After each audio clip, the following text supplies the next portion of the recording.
Krishna. थोड़ा सा volume I want higher.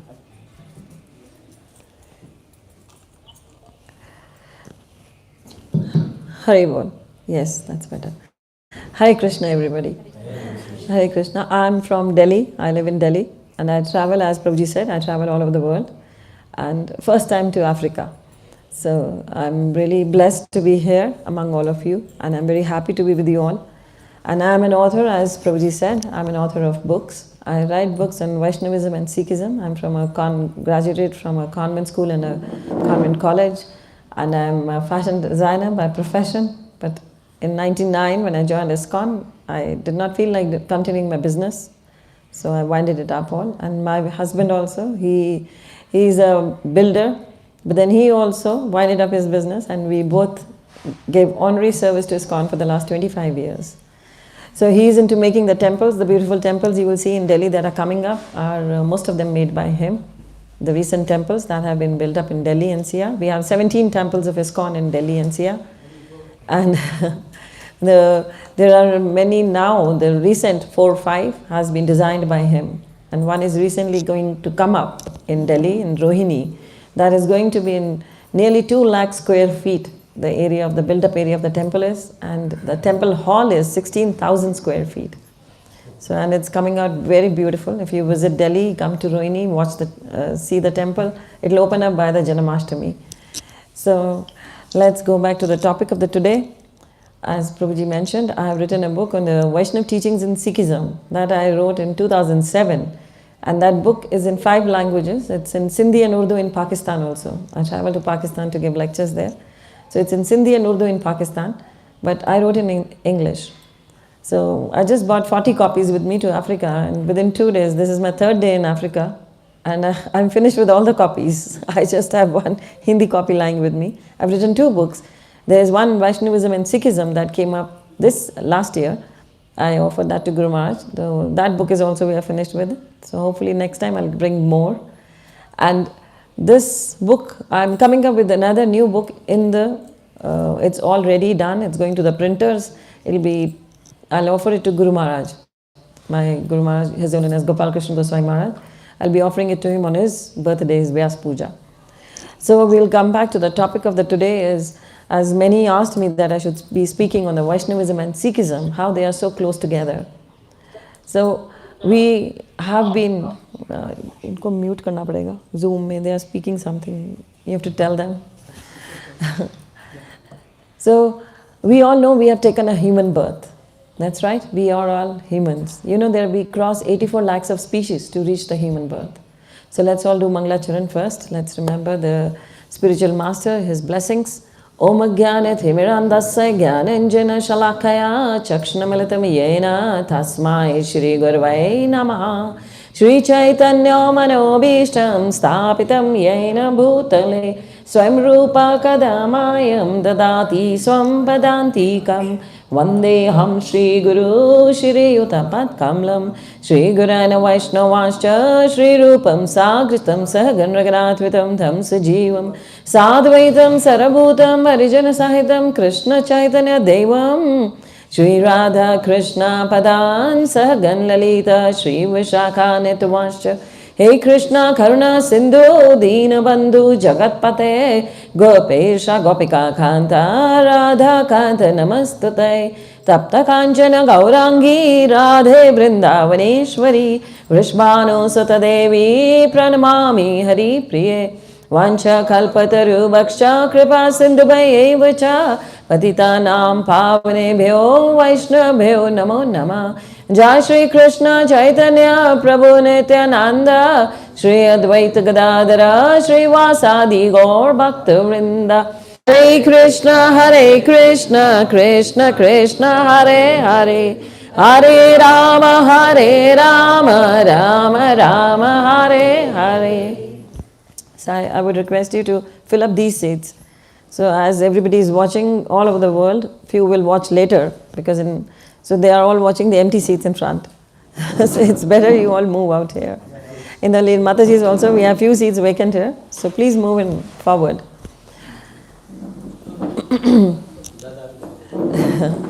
Please move forward. So as we know, we all have taken human birth. And we have crossed 84 lakhs of species to reach this birth. It's not that overnight you became a human being. And it's never that it continues to be human life all the time. It doesn't happen that way. It is, you may go have a downfall also. Some people, they think, oh, I'm a human being, next birth is again a human being, that's fixed. No, that's not the case. The scriptures say that. I'm not saying. The Bhagavad Gita, Bhagavatam and the Granth Sahib says that. So it says clearly, you have crossed 84 lakhs of species to reach this human birth. Lakh chorasi brahmte brahmte dulabh janama papayo re. The Gurbani says. And then it says in the Brahm Vaivrata Puran, the same thing comes. It says clearly that you have given up 84 lakh of species to reach this. You have been everything. You have been an animal, you have been into the animal species, you have been to the aquatic species, you have been to the plant species, you have been through all these, and you have reached the human form. And human form may be, it says that in human form there are 4 lakhs of human species. You will say all the humans look alike. All the humans have 2 eyes, 2 nose, 1 nose, 2 ears, everybody has the same. How come there are 4 lakhs of species of human beings? There are 4 lakhs kinds of consciousness. There are 4 lakh kinds of consciousness in human beings. You can see that for yourself. You have so many tribals, they are not conscious at the level of the body even. They don't know they have to cover the body also. Then gradually their consciousness level rises, rises, rises. They don't know whom to worship. They don't know what to do. Some worship plants, some worship animals, some worship whatever they know it. They worship that. They don't know who God is. So like this, you cross your consciousness level and reach the consciousness where you are God conscious. The topmost is the God conscious level where you are in the consciousness you have God. You understand, trying to understand God. You're into the spiritual life. The dharma does not mean that you are Hindus or a Sikh or a Muslim or a Christian. This is in the scriptures. Krishna says himself, I'm universal, I'm for everybody. You cannot limit me to say that I'm only of the Hindus. No. There is no word as Hindu, first of all. The Arabs gave that word to us. They said the people living there across the river Indus, and they said they are, because they could not pronounce her, they can't say Indus, they said Hindu, and they said they are Hindustanis, they live that side. So that's how we got the word Hindu. It's not in the scriptures. We are Sanatan Dharmis. All are Sanatan Dharmi. Our dharma is Sanatan. Sanatan means eternal. We are with the Supreme Lord. Because He is eternal, our dharma is eternal. So dharma is actually following the instructions, the Upadesh, the sermon given by Krishna, by the Supreme Power. What He said, to follow, that is our dharma. That is we have to do. So that is the real dharma. That is, when we follow that, we will see that everything comes in line. So 84 lakhs of species means your consciousness level is high, connected to the Supreme Lord. That is it says, you are the topmost, in the topmost level. So we have to work hard for that. So those who listen to the Supreme Lord, the talks of the Supreme Lord, those who all are present, he must have invited many. The president must have invited many here. And only few reach. You see, only few reach. Why few reach? Because the scriptures mention this. They clearly say, Bin paga na satsang labije, bin satsang maile bharije jiyo. Without being fortunate, you cannot reach a satsang. Satsang means when you talk of Krishna, when you talk of the Supreme Power. When you talk of it says Sat ka Sang. Sat ka Sang. Sat is the absolute truth, the Supreme Personality of Godhead Himself. And when we talk about Him, that is the Satsang. And only few actually have the access to Satsang. Not everybody can enter. If they have a lot of pious deeds in their karma, if they have a lot of pious deeds in their account, if they have done a bit of bhakti in their previous births, they will get the eligibility to enter. Otherwise, they cannot enter. Krishna says in the Bhagavad Gita, only few can reach me. Koi birla hi mujh tak aayega. Out of many, only few will know about me, and out of those few, only few will come to me. Only very fortunate soul will come to me. Not everybody. So it says diamonds are not for everybody. They don't understand the value of the diamonds. So it is said that it's very difficult to reach the satsang. Bin paga satsang nalabije. So it says without being fortunate, you cannot be in the satsang. You cannot be with the supreme power. The satsang means that Krishna is present himself here. He says, where there is two people even talk about me, I am there in the middle. I reach there. I have to be there. It cannot happen that I am not there. When some sincere devotee is calling me, I have to be there. So that is the reason we feel like sitting and listening more, and then as soon as we leave the gates, we go out, we are back into the world of illusion, into Maya. We forget what we had heard. Only few very fortunate ones would remember a paragraph, few would remember a single line, and then few will be the ones who will be following it, not everybody. So this is very important for us, that we understand that we've got this human birth, and this human birth is meant for what? The Vedanta Sutra, the first line of Vedanta Sutra says, Athatho Brahma Jigyasa. Athatho Brahma Jigyasa means be inquisitive. Ask the questions to yourself. Who am I? Why I was born? What am I doing in this world? Why did I come to this world? What is the reason behind my birth here? Has anyone of you ever asked that? That why I am here? I don't mean why are you in Africa or why are you in America. I mean why are you on this planet? Have you ever asked yourself, why did I come here for? Has anybody asked? Just be, it's an interactive thing. I won't say anything. I won't pull your leg. I won't say anything. But have you ever asked? Anyone has ever asked?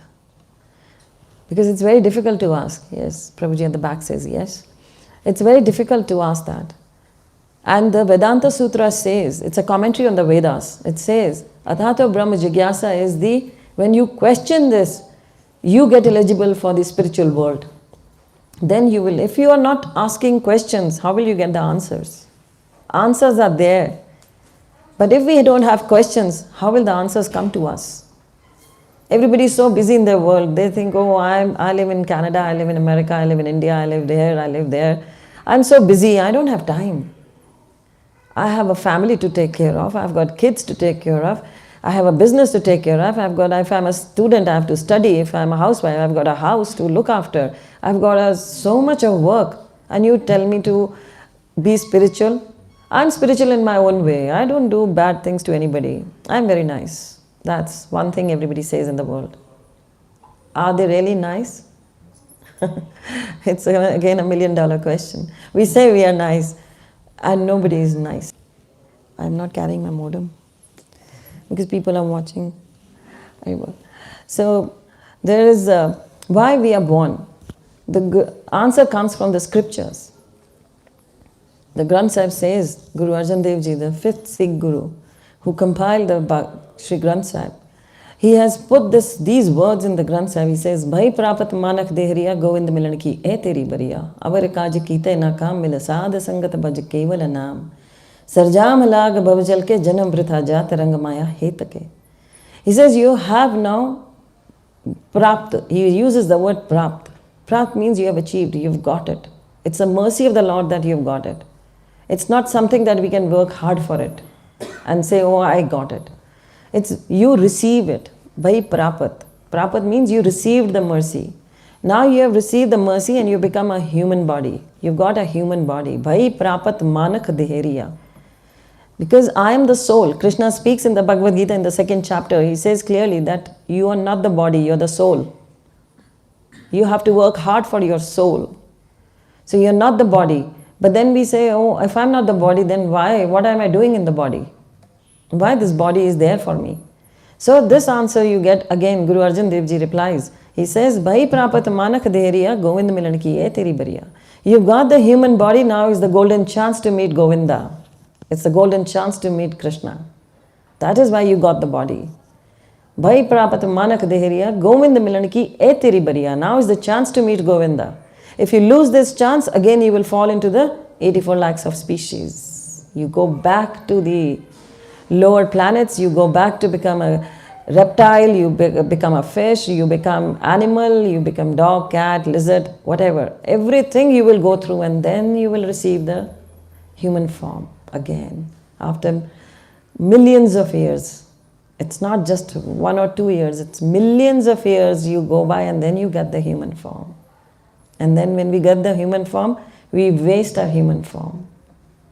So it says, Gurbani clearly says, the juए में जैसे you are, don't lose your this human form while gamble on it. Don't gamble on it. It's like juए में बाजी हारी. Don't do that. It says, Bhai Prapat Manak Deriya, Govinda Milan ki e teri bariya. This is a chance, golden chance to meet Govinda. And now how will you meet Govinda? Mil sadh sangat bhaj keval naam. Sit in the association of the devotees. Sit with those who chant the holy name. Those who chant, who do Simran. Sit with them. Because they know Govinda. So, mil sadh sangat bhaj keval naam. Sit in their association and chant the holy name. That's all. Just chant the holy name. And then, because then what is going to happen? Sarjam lag bhavjal ke, janam britha jat rangamaya hetake. Because you are running after Maya. Maya does not mean only money. Maya does not mean that you are running after, you are obsessed. Yes, money can be Maya if you are obsessed with it. If you are not using it for the Supreme Lord, for the service of the Supreme Lord. Again, if you are not using for the service to Krishna, that money is Maya. If you have even a bicycle, that is Maya. If you're not using it in the service of the Supreme Lord, you're not using it to come to the Supreme Lord. You may have the biggest brand of car, and if you are connected to the Supreme Lord, you're not in Maya. We have a devotee, everybody knows in the world. The Ford Motors, everybody knows. The owner of the Ford Motors, Alfred Ford, he is the disciple of Srila Prabhupada, the founder Acharya of ISKCON. He was initiated by Prabhupada. His name is Ambrish Das. He is Alfred Ford, the owner of the Ford Motors all over the world. When he came to meet Srila Prabhupada in America, Prabhupada asked him one thing, and he told, I am, grandson of Henry Ford. Henry Ford is the one who brought the cars in America. And he said, I am the son of Henry Ford. And Prabhupada said, where is Henry Ford now? And of course, he had passed away a long time back. So Prabhupada said, do you know where he is right now? He said, no idea where he is. So then Ambrish Das, he followed Prabhupada everywhere. He was so much engrossed by the philosophy of Bhagavad Gita. He wanted the answers to the questions. He had the money, he says, like many hundreds of generations could feed on. He had that money. And he said he did not lack any money, but he did not find any happiness. He was searching for happiness. He was searching what to do. What next? I have money, I have everything. I have so many houses. In every city of America, I've got a house. I can travel anywhere in the world. I can charter planes. I can do anything with money. But then what next? There is nothing next for me. And I feel the vacuum in me. He says that. And then he met Srila Prabhupada. He felt so happy. When he chanted, he felt happy. He served Prabhupada. He came to Bombay with Prabhupada and he stayed there as a normal devotee in the temple. He went around to the devotees go house to house. They must have come to your house, even preached to you, talked to you, made you life member. Ambrish Das did that. He went to people's home to make them life members. Imagine, such a rich man. I've met him personally so many times. I've served him food, prashadam. He's been to the temple in east of Kailash in Delhi. And I've met him personally. He's making the Mayapur temple. That was the dream project for Srila Prabhupada near Calcutta. That's a huge temple coming up there. That was Prabhupada's dream. And he is the lone donor for that. Half of it's a 700 to 800 crores project. He is the 50% partner in that single person. He's donated more than 350 crores himself. And why he did this? It's for his happiness, for the happiness of his spiritual master. Because he feels that contentment. It's been so long, more than 50 years, he's been connected to the movement with ISKCON. And till today, And he's helping, he gave his share and he's helping in raising the money from other devotees, helping them also. Even one person who donates 1 lakh rupees, he says thank you to him also. He's so humble, he's full of humility. When you see him, you can't say he's such a rich person. He'll be in a white dhoti kurta, he will come to the temple and he'll sit among you, with you only, just like mingle with you. Nobody can say he's Alfred Ford. So you see what bhakti does. This is what the connection with the spiritual world does.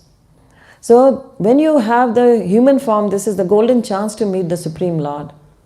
And the only way to meet the Lord is when you sit with the devotees and you chant the holy name. Condition is sitting with the devotees, be in the association of the devotees. That is why the Gurbani says, Bin paga satsang na labije, bin satsang mail. Satsang means when you sit with the devotees. Satsangat, that is the sangat. You have to be with them. And then, because the inspiration comes from there, and you get the motivation from there. And then it says that, Sarjam lag bhavchalke janam britha jat rang maya hetake. So you're losing your birth when you fall into Maya. You get bewildered. At every moment you will get bewildered. Because Maya is very strong. Maya is all those things that take you away from the Supreme Lord. All those things. Be it be your relations even. Gurbani says, be it be your son, your daughter, your husband, your wife, anything that takes you away, pulls you away from Krishna, from the Supreme Lord, that is Maya. It can be your money, it can be your car, your house, anything. So he says, one has to be very, very careful. So, and the thing is that these all things, avara kaj kite na kaam, all that things we are doing in this world to make money, to let our families live, make our lives more comfortable, we are running after material things. These are all not going to come in any help at the end, at the last moment, at the time of death.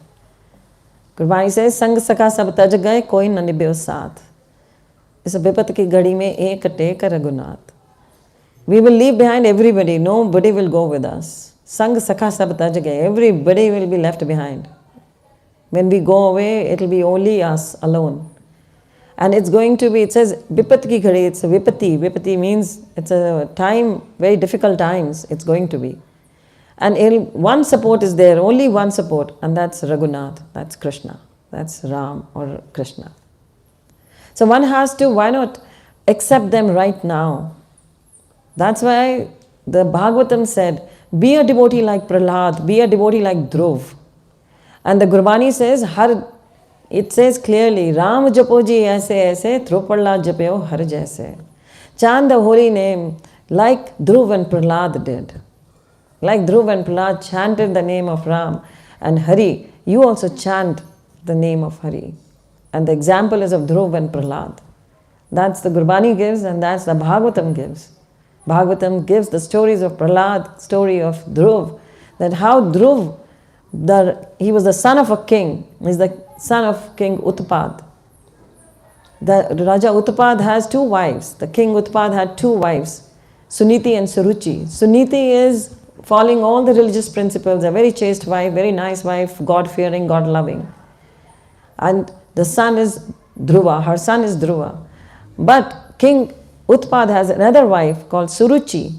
Suruchi means she is into all sense gratifications. She is the one who really wants all money, all material comforts. And when Dhruva comes to the court, and she is the favorite of the King Utpad. King Utpad does not like Suniti. He loves his other wife. And when Dhruva comes to the court and he wants to sit in the lap of his father, he begs his father that I want to play with you. I want to sit in your lap. I want to have that fatherly love from you.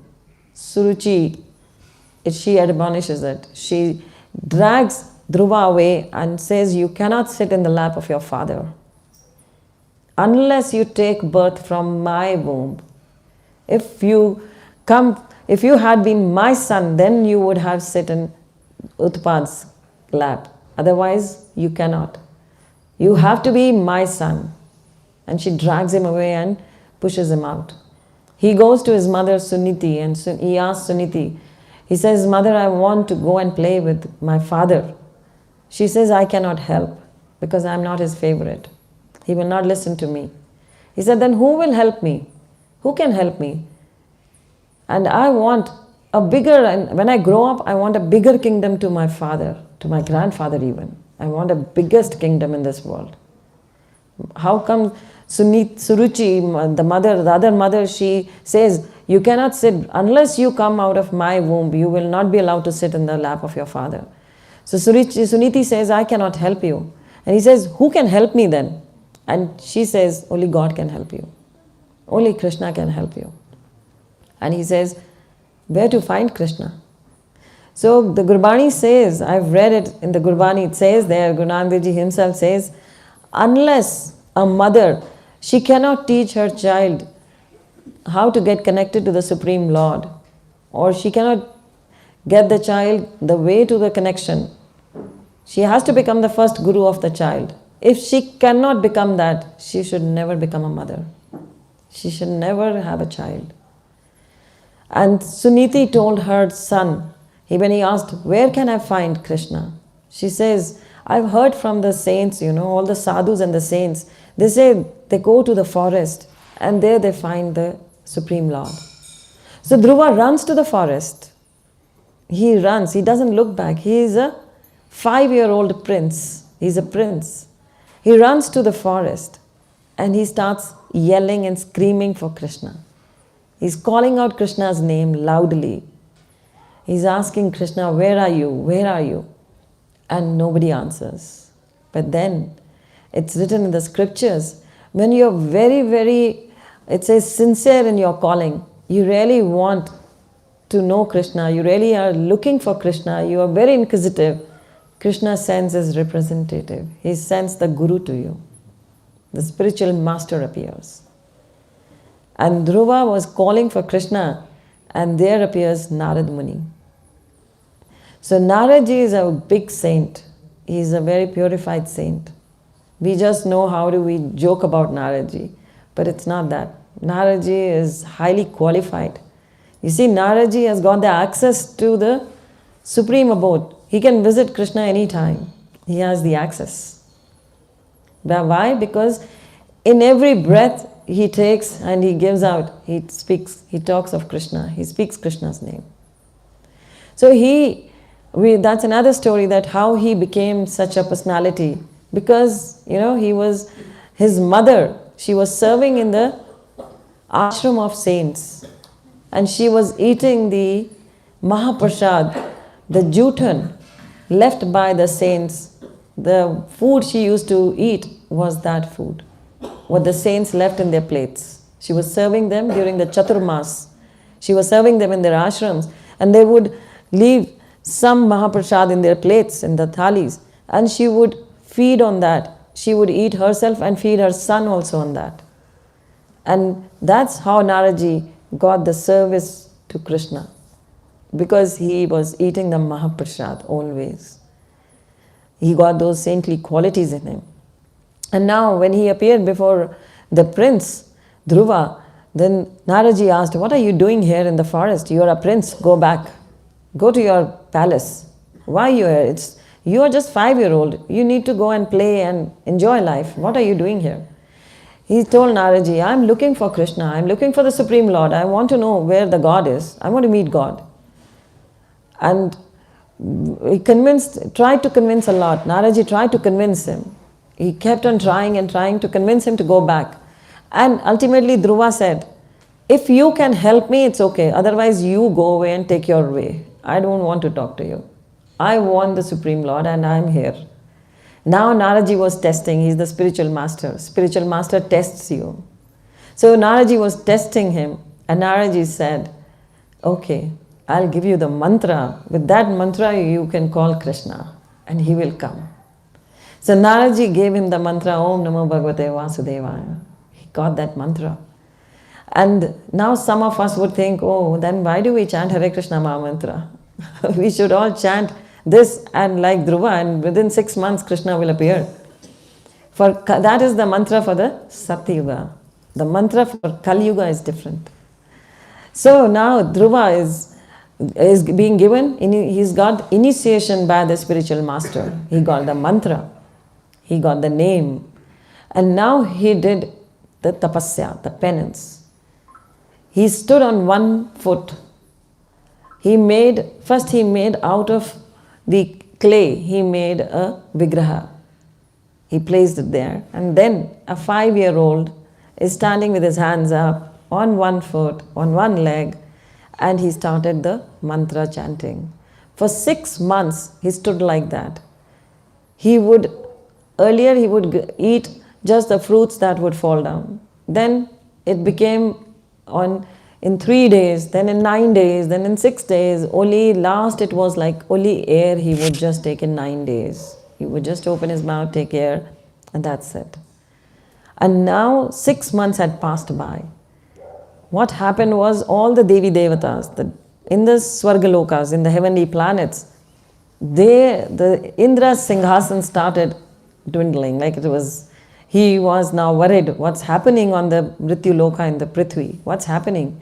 They said a 5-year-old boy is doing a heavy penance.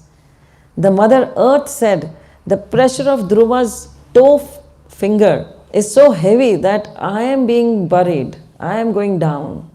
You see, the tapasya has so much of power. So they all went, the demigods, the Devi Devtas, they all went to the Supreme Lord Krishna and requested him. Mother Earth went and she requested, please go and give darshan to Dhruva. He wants to have your darshan. Please go. Krishna had to come. He was forced to appear. He came before Dhruva. And then Krishna has a conch shell. He touched his shank, his conch shell, on the head of Dhruva. Because when the Supreme Lord appears, glorification is done. Everybody starts glorifying Krishna. That's how when Krishna appears, when you see in the temples we do Abhisheka, we chant the mantras. Why? That's the glorification of the Supreme Lord begins. So Dhruva was a 5-year-old. He did not know Sanskrit. He did know no mantras other than the Om Namo Bhagavate Vasudevaya that was given by his spiritual master. He knew no mantras. So now Krishna appeared. Krishna touched his conch shell on Dhruva's head and Dhruva started speaking the mantras. The flow of the mantras came and he started speaking all the mantras glorifying Krishna. And then Krishna asked, I have appeared before you. You wanted me. Now ask what you want. What do you want from me? I'll give you that. So it's like all of us, if we are put in a jail, suppose, I'm just giving an example. If we are put in a jail and the minister or the prime minister of the place here comes to the jail, what all we will ask from him? If I ask you, just what all, yes? We'll ask to free from the jail so that we can... I think so. You have been attending the classes here. That's why you know the answer so quick. That's right. The most intelligent person will be who will ask, how can I get free from here? Just bless me. Just put me free. And some may ask, oh, I'm very uncomfortable. Some may ask for a mattress. Some may ask for a fan. Some may ask for something. But the most intelligent one will say that please do something that I get free from here. So this is what, when Dhruva was touched with the conch shell, and then Krishna asked, what do you want, Dhruva? And remember, Dhruva had come for the penance for what? He wanted to have a bigger empire than his father. He wanted to show his stepmother that he can have a bigger and a bigger empire, he can rule the world. So now when Dhruva was asked, what do you want? He said, I don't want anything. I want you. I want to go with you. He was so purified. He said, I was looking for, I was looking for stones. I've got a diamond now.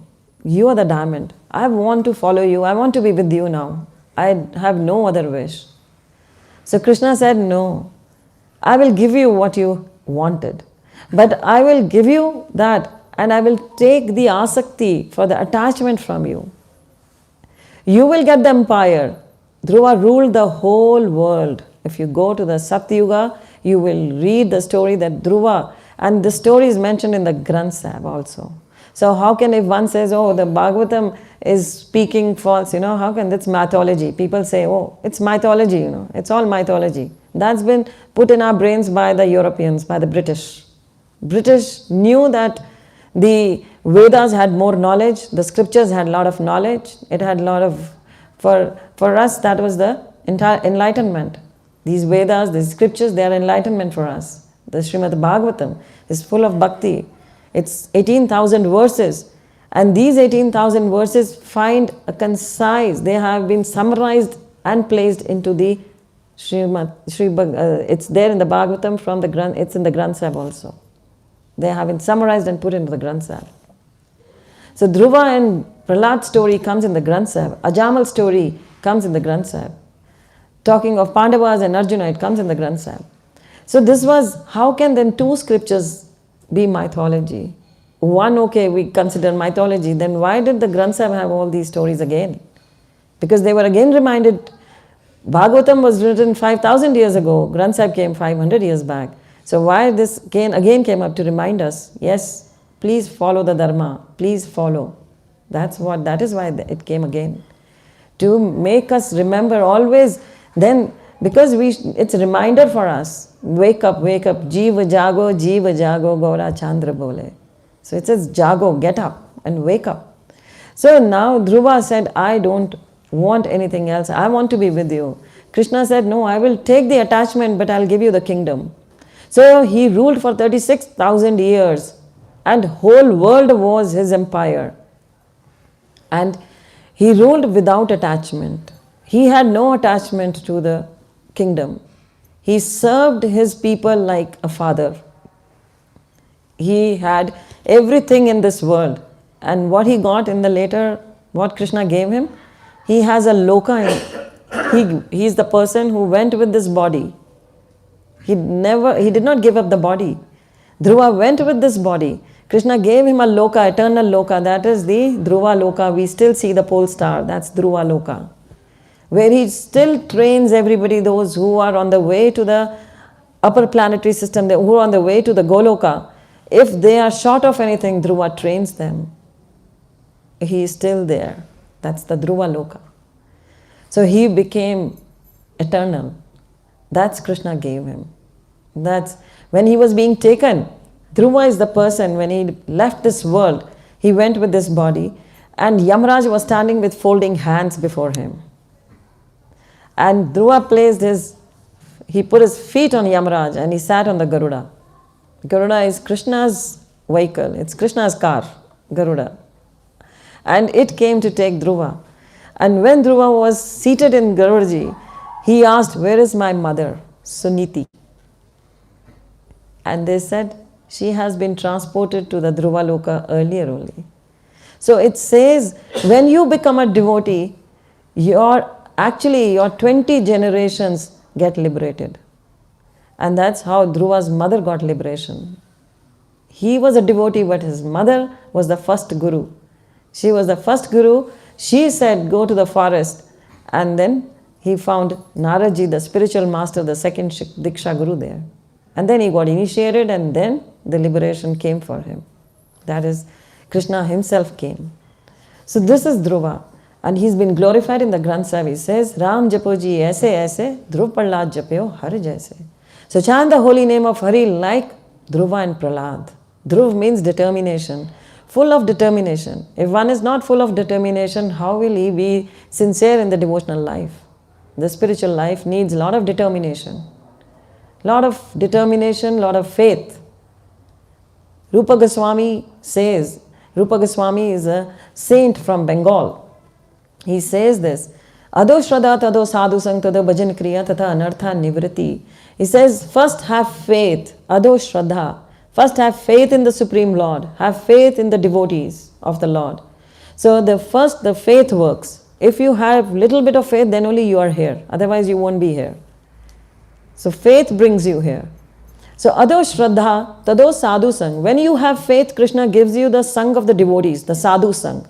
Sadhu Sang doesn't mean always a Geru, the saffron robed Sadhu. Sadhu means those who chant the holy name. Those are doing sadhana. So you get access to the sadhu sang. Ado shraddha tato sadhu sang tada bhajan kriya. And then the bhajan kriya starts. Bhajan kriya is the chanting of the holy name. That you chant the holy name. You sing the glories of the Lord. So, ado shraddha tato sadhu sang tada bhajan kriya tata anartha nivriti. And then all the anarthas will go away from you. As I said in the first statement I said, everybody is not nice. They say, oh, I'm good, I'm nice. Nobody is nice. You become nice when the anarthas go away. When you become humble, you become a servant to everybody. That is the time when all the anarthas have left. But nobody wants to become a servant. Dare you call anybody a servant, he'll say, oh, dare not call me a sevak, I'm not your servant. But in devotional life we say, I'm your humble servant. If you want anything, please let me know, I'm your servant. If you say that, you should mean that. If you're not meaning it, then it makes no sense. So, the vices means that you have left all the vices, you become a servant. You become servant to the holy name when you become servant to everybody. Chaitanya Mahaprabhu says that Trinadapi sunichena tarorapi sahishana amanina manadena kirtaniya sada hari. Those who want to chant the holy name of Hari, how will they will look like? They consider themselves to be lower than the blade of grass. When you walk in the lawn, you walk on the head of the grass. You put your feet on the head of the grass. And the grass doesn't say anything. It bends down and then it again rises up.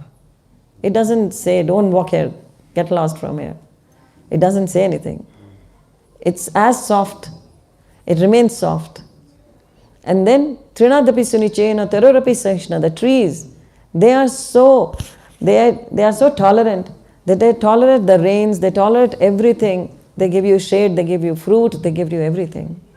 They don't keep anything for themselves, they give it to you. They give it to others. So it says, be tolerant like trees. And then it says, Amanina manadena kirtaniye sadahari. Amanina mandena. Give respect to everybody. Give respect to even to an ant even. The ants, they are there on the floor. One should be very careful not to step on them. You give them the liberty to walk let them have their own area. So, amanina manadena kirtaniye sadahari. Give respect to others and never disrespect anyone. Bhaktisiddhanta Saraswati Thakur said, don't disrespect anybody. Respect everybody. So if you have these qualities, you are eligible for chanting the name of the Hari throughout, all the time. Kirtaniye sada Hari. And vice versa, if you are chanting the holy name with determination all the time, then you see what happens. You will get these three qualities manifested in you. They will come in you automatically. They will manifest in you. So this is what spiritual world is all about. This is the spiritual world. That we have to become attached to the Supreme Lord. We have to become attached to the holy name, because the Kali Santran Upanishad says that there is only one mantra for the Kali Yuga, the Maha Mantra. It's 16 worded. Hare Krishna, Krishna Krishna, Hare Hare, Hare Rama, Rama Rama, Hare Hare. So this is the 16 worded mantra. That's the Kali Santran Upanishad says is the Maha Mantra for this Kali Yuga. Kali Yuga is it says it's full of vices. It's full of burai and burai. Burai means everything is wrong is happening in Kali Yuga. People, they will fight for no reason. People have low concentration power. They actually are hypocrites. They are double-faced. They look nice to you on your face. Behind your back, they are backbiting. That's a trait of Kali Yuga. One should not worry about it. It's a trait of Kali Yuga. People will be dishonest. People will be big liars, because it's all about honesty is not there. Truthfulness is not there. People are hypocrites, diplomat. It's full of vices. It says, doshon ki nadi beh rahi hai. There is actually oceans of vices. Kali Yuga. But there is only one best thing in Kali Yuga. The super best thing in Kali Yuga. It says, Parikshit Maharaj is told by Shukdev Goswami in the Bhagavatam, Kalera doshe nidana rajan eko mahana gunasti. He says, Kali Yuga is full of vices, but only one Mahan Gun, the one topmost is there. Krishna's name is Param Vijay. Krishna's name will give you mukti. It will take you out of the cycle of birth and death. It will take you away from all the vices. Chaitanya Mahaprabhu says, Chaito Darpanam Marjanam Vahama Davagni Nirvapanam. When you chant the holy name, your heart will be cleansed. And Guru Nanak Dev Ji says, Mutapaliti kapade de sabun laya dhoy bhari mat papa ke sango do pe nave ke ran. You can wash your dirty clothes, you can wash your dirty body, but how will you wash your dirty heart? Only by the holy name. Only by chanting the holy name, your dirty heart will be washed. So we chant. You would say then the Granth Sahib, why didn't the Granth Sahib give the Maha Mantra? It's there in the Granth Sahib. It says Hare Narhari, Hare Narhari, Hare Govind, Hare Govind. I've mentioned that in my book, on what pages it's there. There are many lines like these in the Granth Sahib. And very clearly when it comes to the Savaiya, it says, Kamal nayan madhur bayan kot sang sain sho ma yashod jise kahte hai dahi baat khai jiyo aad sach shri nivas adi purukh sada tu hi Vaheguru, Vaheguru, Vaheguru jiyo. You are Vaheguru. Who? Kamal nayan madhur bayan kot sang sain sho. He's got lotus-like eyes, Kamal nayan. He's got the most beautiful smile on the earth. That's Krishna. Kamal nayan madhur bayan kot sang sain sho. He is the one out of the millions and millions. Kot sang sain sho ma yashod jise kahte hai dahi baat khai jiyo. His favorite is dahi baat, the curd rice. And Mother Yashoda is running after him with the curd rice. And Ad Sach Shri Nivas Adi Purukh. He is Govindam Adi Purusham Tamaham Bhajami. He is the Ad Purush. He is the most oldest man. He is the oldest. Yet you don't see Krishna with a white beard. He is the oldest. Ad Sach Shri Nivas. And Shri is Lakshmi. Lakshmi is residing at his lotus feet. Ad Sat Shri Nivas Adi Purukh Sada Tuhi Vaheguru, Vaheguru, Vaheguru Ji. You are the Vaheguru. And there are a lot of stanzas after this. It says, Priya Sahit Gal Mal Mor Mukut Chai Jiyo, Priya Sahit Vihar Kiyo. And again, Radharani is not directly being taken name by. Like in the Bhagavatam, we don't find Radharani's name. She's not directly spoken of. That is why we don't say, we are actually not qualified to take Radharani's name. Even Guru Nanak Dev Ji kept this Maryada. He says, Priya Sahit Vihar Kiyo. He is with his Priya, that is Radharani. So this is actually, then the meaning of the Vaheguru is written here, and the meaning of the Vaheguru was given by Bhai Gurdas Ji in his book Vara. Bhai Gurdas Ji is the writer of the Granth Sahib. It was spoken by the Guru Arjan Dev Ji, and like Ganesh Ji is writing the Bhagavatam, Bhai Gurdas Ji was writing the Granth Sahib. And he was asked to, as he was himself was a scholar, so Guru Arjan Dev Ji asked him, why don't you put your, because there is, in the Granth Sahib we have the Vani of the Gurus plus the devotees. Like we have Namdev Ji's Vani, we have Kabir Ji's Vani, we have other Bhaktas whose Vani is there. Those, what they said, it's there already. So he asked Bhai Gurdas Ji also, why don't you give, you have written, composed so much, you also put your compositions here. So he said, how can I, you are my master, you are my spiritual master, you are my master. How can a servant put his compositions next to the master? I cannot. So he wrote a book separate, and that book is called the Key to the Granth Sahib. That's a Kunji to Granth Sahib. In that, in Vara 49, he writes the meaning of Vaheguru. He says Vaheguru is made of 4 letters. It's Va, Ha, Ga, Ra. Others are the matras, the consonants. So he says Va, Ha, Ga, Ra. There are 4 yugas, Satyug, Treta, Dwapar, Kali Yuga. There are 4 yugas. So Va, Ha, Ga, Ra. It says Satyug Satguru Vasudev Vavva Vishnu Nam Japave. So in Satyuga, the Satguru is Vasudev. So everybody is actually doing the tapasya on Vishnu. Then Treta Yuga Ramaji Rara Ram Jape Sukhapave. Treta Ram came, and in Vaha Gara, Va stands for Vishnu.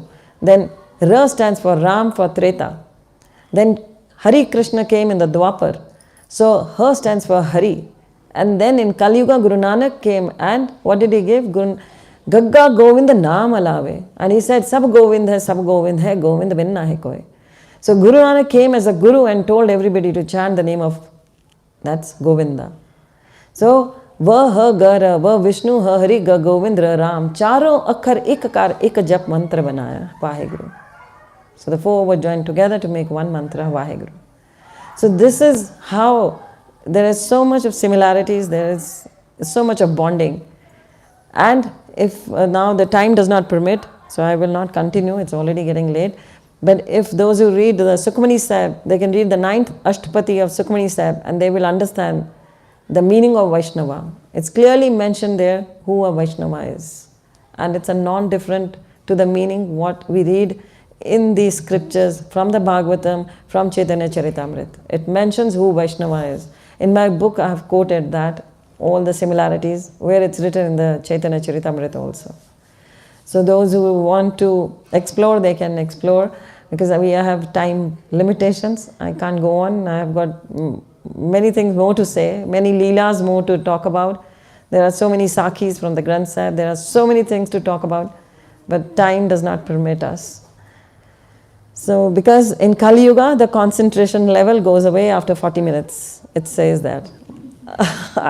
Only for, I can go on for hours and hours, but the listeners, actually, it's maximum 30 to 40 minutes. After that, your concentration would go away. You would want me to leave. So I don't want, because there are many things. And Kali Yuga, I will just give you a Sakhi of Guru Nanak Dev Ji about Kali Yuga. Guru Nanak Dev Ji was, because why we get up early in the morning at Brahm Muhurta. So there is a Sakhi for that. The Kali Yuga was standing before Guru Nanak Dev Ji in a personified form. It's written in the Bhagavatam how he dresses up. The Kali Yuga dresses up in a black coat. He's always wearing black. Please switch off your mobile phones. So Kali Yuga was dressed up in a black coat and he was standing before Guru Nanak Dev Ji. And Guru Nanak Dev Ji is with Mardana, and then he says, why do your Guru gets up early in the morning? And he's talking to Mardana. Why does he go everywhere and preach the holy name? Why does he tell everybody to sing the glories of Vishnu, sing the glories of Hari? You know, in the Granth Sahib it says, Jo na bhajante Narayana, tinka main na karu darsana. Guru Nanak Dev Ji says that. Jo na bhajante Narayana, tinka main na karu darsana. Then he has, there are beautiful lines where he says, Mo lalan siu preet lagi. It says, Tori na tute, chori na chute, madho aisi khichatani. There are so many nice, beautiful, lovely lines. So then we'll come back to the Leela, where Mardana is there and he's standing with a black coat on him, the Kali Yuga. So Kali Yuga says to Guru Nanak Dev Ji, I will give you everything in this world. I can give you a palace of gold. Why do you go around and preach the holy name? Why do you tell everybody to chant? Why do you tell them to do the kirtan? Why do you go and tell all of them? And because, you know, the Guru Nanak Dev Ji went not only in India, he traveled 50,000 miles, they say. And that's what Chaitanya Mahaprabhu says. Tare dekho, tare ko, Krishna Upadesh. Go and preach. And that's what was being done by even Guru Nanak Dev Ji and his followers. The coming Sikh Gurus, they did the same. They were preaching in Afghanistan, they were preaching in Sri Lanka, they were preaching in China. You go to, we have devotees in Kazakhstan, they say there is a pillar there where there is inscribed, the Ekomkar is inscribed there. In Turkey, you go to Turkey in Istanbul, on the seashore, there is a plaque there where it says Guru Nanak Dev Ji was here. So the Mardana was standing and Guru Nanak Dev Ji is there, and then the Kali Yuga says, I'll give everything to you. You sit at one place, I'll give you a palace of gold, a throne of gold. Why do you go everywhere? So Mardana said, look at your coat, black coat. The black coat had actually, it had been torn from places and he had stitched it. There were takis we called. It was stitched at different places. So he said, look at your own black coat. You can't afford a single piece yourself, a nice, and you will give our Guru a palace of gold or a throne of gold. So the Kali Yuga said very helplessly, he joined his hands and he said, you know, I'm helpless for that, for my own coat. Because in the morning at 3:30, I actually cover the whole world with my black coat. I see to it that nobody rises and takes Krishna's name in the early in the morning. Nobody should chant the holy name. Because if you will experience, it's very difficult to get up at 4 o'clock, 3:30. It's easier to be awake till 2:30. You can remain awake 12 baje, 2:30 baje, you can remain awake till 2:30. But it's very difficult, like 3:34, somebody says you are, because that's a deep sleep that comes at that time. Still by 6 o'clock you may get up, by 5:36. But especially at 3:30, 3:45, it's very tough to get up. So he says, at that time, that Brahm Murata, I place my black cloak all over the world that nobody should get up. And people like your Guru, he pointed towards Guru Nanak Dev Ji, he said, people like your Guru, they get up and they make a hole in my black coat and they pierce it and go throughout it. And they chant the holy name. So the devotees, those who actually pierce the black cloak of Kali Yuga, they are only eligible to chant the holy name. They become eligible to chant the holy name. They are fortunate to chant the holy name because they have defied Kali Yuga. So Mardana said that to Kali Yuga, see, you cannot stop my spiritual master from doing this, because that is the connectivity of the Supreme Lord and the spiritual master. So those who get connected, that is how it is a parampara. Parampara means it's a succession. You actually get connected to the Supreme Lord through a succession. You can't directly bypass everybody and say, oh, I know the Supreme Lord. You have to go under the spiritual master. The Gurbani says, Gur seve te Thakur jane. Those who have served their Guru, they will only know the Thakur. Rest cannot. Those who have served their spiritual master, they will get access to the Supreme Being. So it's very important for us. Gur jaisa nahi ko dev, jis mastak paag so laga sev. There is not a demigod like Guru. Guru is much above the demigods. Devi devtaon se bhi upar hai Guru. Gur jaisa nahi ko dev, jis mastak paag so laga sev. Those who are very fortunate will get the opportunity to serve the Guru, the true Guru. They will get the opportunity. So that is how I was ordered by my spiritual master, because you will find it strange being, because when I came to ISKCON, it was, I didn't know I would be writing a book on it, on this topic. But it was, as a child, I may go, a little bit of my background I can tell you all. I know some of you might be very inquisitive, why, how did this happen and why this happened. Otherwise you can read it all, it's on the net. My interviews are there on the YouTube, where I'm Radhika Kripas. You can just Google it and you'll find. It is there on the YouTube, my interviews, that how I came to Krishna consciousness, how I became a devotee. I've given these interviews many times. So, but I'm from a Sikh family where my father had a big business. We were exporters in India. When I was born, he was already an exporter. We had a government recognized export house at that time. I'm talking in the 60s, I was born in 63. So we had a palatial house in Delhi and a big business and offices in Bombay and all over, in some other places as well. So factories and offices in Bombay and Delhi. And I traveled extensively. My father took me all over the world. Like by 15, 16 years of age, I had almost traveled the whole world. We used to go for holidays to Europe. And then it's that my mother, she used to get up every day in the morning at 3:30, 3:45. And we had a Babaji's room in our home.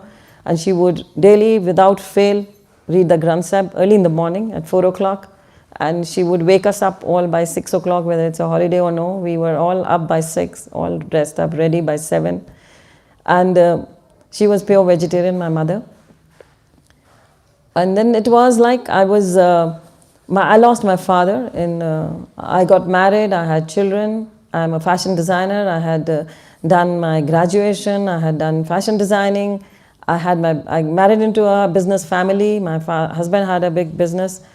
And then I had my own business then. I had my fashion business. I was putting up exhibitions in London. I was supplying to London stores in 90s. And then in 98, I lost my father. He was just 64 at that time, 65. He just had a heart attack and he passed away. But I could not take that. I had seen others going away in my life. My grandmother, my chacha, they passed away. But when my father passed away, it was, my life had shattered. And I was 36 at that time. And I could not find any solace, what to do, no comfort. And then I turned for searching. Atato Brahma Jigyasa came up. The night he passed away, it was 3:30 in the morning he passed away. So at that moment, the turning point in my life came, and I had lots of questions in my mind. The questions I just said, who are we, why are we born?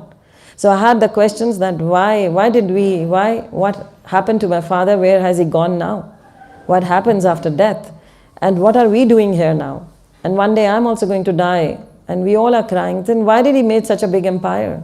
He left behind so many factories, such a business, and I had no brother. I have no brother. We are 3 sisters. I'm the youngest. And then I said, what's the use of all this? Everything is here. He's gone.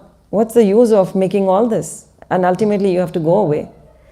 So those things hit me, and that moment I decided that I wanted answers to my questions. Atato Brahm Jigyasa, and that's a long story cut short. Somehow I reached Vrindavan, and I reached the ISKCON temple in Vrindavan. And when I reached ISKCON, I was invited into Prabhupada's room where Srila Prabhupada left his body. So in those rooms when I was there, it was like at a place for enlightenment for me, that I got the answers to my questions. I said, yes, this is the right place. This is the right thing I have to do. I have to chant. And my husband was there with me. We both at the same time, both of us got attracted, and we both started chanting. Then I met my spiritual master, His Holiness Gopal Krishna Goswami. He himself is Punjabi. He is from Punjab himself. His parents were from Punjab and undivided Pakistan. He was from there. And he was double MBA. He is double MBA. He met me. When I met him, so I came to know, he spoke to me. And then he is double MBA. He did his first MBA from Paris, from Sorbonne University, very popular university. And second MBA he did from Montreal. And being so highly educated, and he was in the Atlanta in Pepsi as an executive, earning 1 lakh rupees per month in 1968. And he was so qualified. And then he became a sannyasi. And he was serving, he met Srila Prabhupada in 68, and then he started serving Srila Prabhupada, and then he took sannyas after Srila Prabhupada's departure. And he's serving the moment till now. And he's there in Delhi right now. And he was the motivation behind it.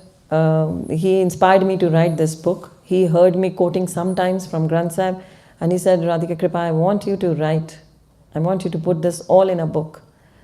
And he says, he always tells me that I should focus on writing these books, these kind of books, so that it enlightens others also. So that's how I write these books, and it's his blessings. Just like Dhruva got the blessings of Naraji, without the blessings of the spiritual master, one cannot write. I am not qualified. I have my teachers, till now my teachers, some of my school teachers are still there around, and they are my Facebook friends. They are totally surprised and shocked when they see me. They never knew I would become like this. They had, because they had seen a very nervous kind of child in the school who would not go on the stage. I had stage fear. I would not go on the stage. I lost my title for Miss Holy Child because I would not speak on the stage. I was questioned on the stage, and I could not answer. I was so nervous. So they are so surprised, those teachers. They said, what's happened with you? Like, you have surpassed your teachers. They ask spiritual questions to me. They come and ask me the questions, and they say, we want answers for these questions from you. So you see how everything changes. Those teachers I was scared of they would question me in the class, and how will I answer them? They ask questions to me about spiritual life. And 1 or 2 teachers of mine, they passed from this world recently. And imagine their children, they invited me and they asked me to come and speak on their Kirya ceremonies of my class teacher. They said, because Our mother used to always talk about you and tell others that how you, being her student, how you have actually written books and how in the spiritual life you are advancing.